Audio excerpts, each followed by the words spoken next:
大家出来旅游，开开心心逛美景、吃美食，如果不先研究当地的文化，而一直做出踩对方地雷的行为，除了被当地人白眼之外，也容易被自己人炎上。YouTuber 蔡阿嘎盘点日本难吃连锁地雷店，被网友抨击不当行为，在这边跟大家说声不好意思。所以来到陌生的国度，了解一个国家的用餐习惯和礼仪是非常重要的。这集我要带大家了解在加拿大餐厅里不能做的5个地雷行为。看完之后就不用怕冒犯到加拿大人，也不用怕丢脸到国外，就让我们一起去看是哪些地雷行为吧。Let's go！ 为了示范，我来到加拿大知名的 Boston Pizza， 大家可别以为它是美国波士顿来的品牌啊，这间可是道道地地从 Alberta 发迹的全国连锁 Sports Bar 餐厅。加拿大很讲究整体的用餐气氛跟体验，所以用餐礼仪从踏进餐厅的门口那一瞬间就开始了。在进入餐厅之后，首先要记得不要自己找位置坐。那边有位置，我找到了，我赶快过去坐。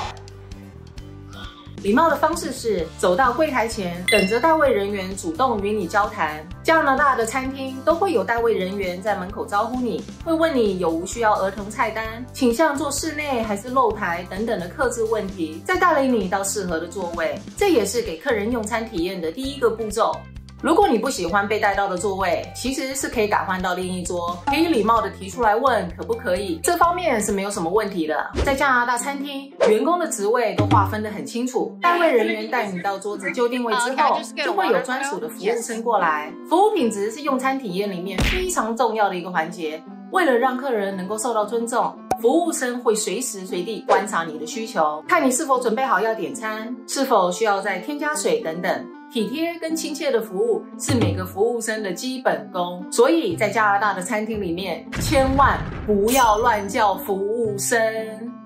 亚洲人的用餐习惯总是一想到什么，见到任何的餐厅员工就拦下来发问。在加拿大这样做只会让他们觉得自己的服务不好，所以当你有任何需求的时候，别直接跑去找服务生，或者在座位上直接大喊的叫他过来。Excuse me, hello.Excuse me， 请在座位上耐心等待专属的服务生过来，也可以用眼神或小小的手势示意他过来。这么做除了是一种礼貌，也是尊重服务生跟加拿大餐饮文化的一种表现。OK， 有一个很有趣的一点就是在加拿大的餐厅，通常他们一开始都会给你冰水，是只有华人才会要热水，通常会给你加一片柠檬在这边，就把它装饰得很像一个饮品一样。那如果像是你喝完的话呢，他们就会直接再重新给你新的一杯，然后配上新的一片柠檬，就不是像亚洲的餐厅一样，就是拿一整壶放在旁边让你自己倒，是很搞纲，但是呢也还蛮有仪式感的。所以如果是你热水，你是喝很多热水的人的话，那与其一直跟服务生不停的要新的热水，那不如就是直接自己从家里带热水壶，会比较方便一点。如果是一群人去用餐，加拿大的餐饮文化是让大家的餐点都能够同时上桌，让所有人都可以在同一时间用餐，不会有一个人在吃，而另一个人旁边干等的情况。也会井然有序的按照前菜、主菜的顺序用餐，所以点完餐的时候要有心理准备，不要对上餐的速度不耐烦。这边用餐的文化就是在店内悠闲的享受气氛，可以先叫一杯饮料，点一排前菜，像是鸡翅，等待餐点的同时慢慢的聊天，或者观看电视上的运动比赛。如果真的需要先上哪一道餐点，可以事先跟服务生说，避免突然等不及催出餐厅，造成员工的不便。说到鸡翅，尤其沾了酱的鸡翅，你可能会觉得粘手不喜欢，就想用叉子吃。但其实加拿大人认为，鸡翅或披萨这类的食物属于 finger food， 是要用手拿着吃的，用手抓着吃才够味。手上沾满一堆酱，一点酱都不要浪费哦。拿食物沾酱的时候，也请不要 double dip， 就是沾了酱，先啃一口后，又拿同一个食物去沾。除非是很亲近的人啦，不然加拿大人普遍对个人卫生还蛮讲究的，不会想要吃其他人的口水。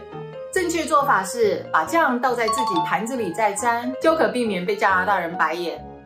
相信所有的餐厅都会尽最大努力让客人满意，但是如果真的发生了不愉快的经验，比如说食物不合你口味，菜里面有头发，那就不要把意见藏在心里不说出来。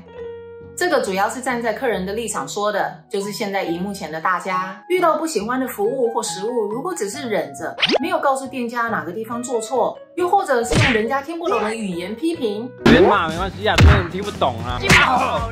那对方是不会知道要改进哪里，不但影响自己的心情，那店家的缺点却还是会存在，这是双输的局面。通常上菜后没多久，服务生就会过来问食物水准如何，有问题的话就能这时做反应，让他们及时做调整，达到客人都满意的程度。不需要隐忍委屈自己，也不需要破口大骂，直截了当的给餐厅意见，加拿大人都很乐意接受。如果不好意思当面说，也可以用 Yelp 或 OpenTable 这类跟加拿大餐厅合作的手机 App 来点评或留言。当吃完餐点到了要缴钱的时候，千万不要不给小费。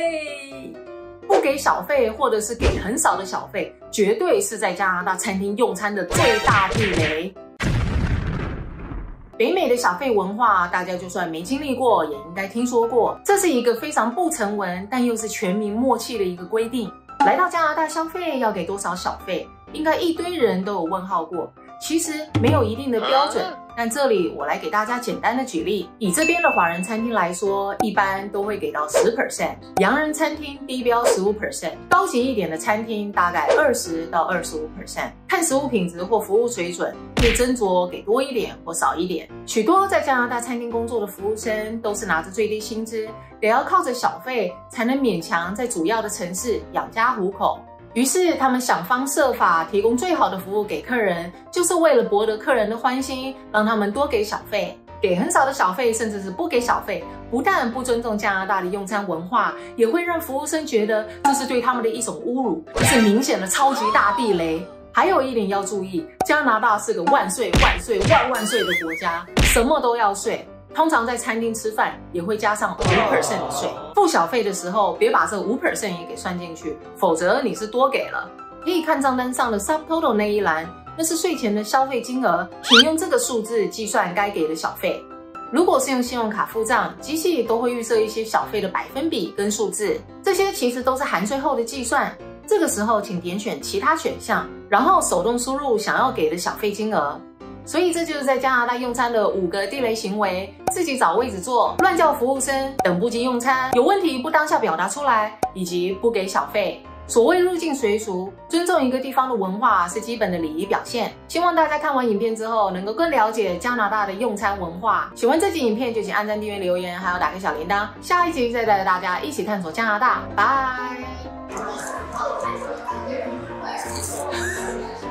好吃。对不起，你一直在看着我吃，抢了我 NG 了。对，因为我在对你笑，我超笑的，我还故意看你的。Hello，excuse me。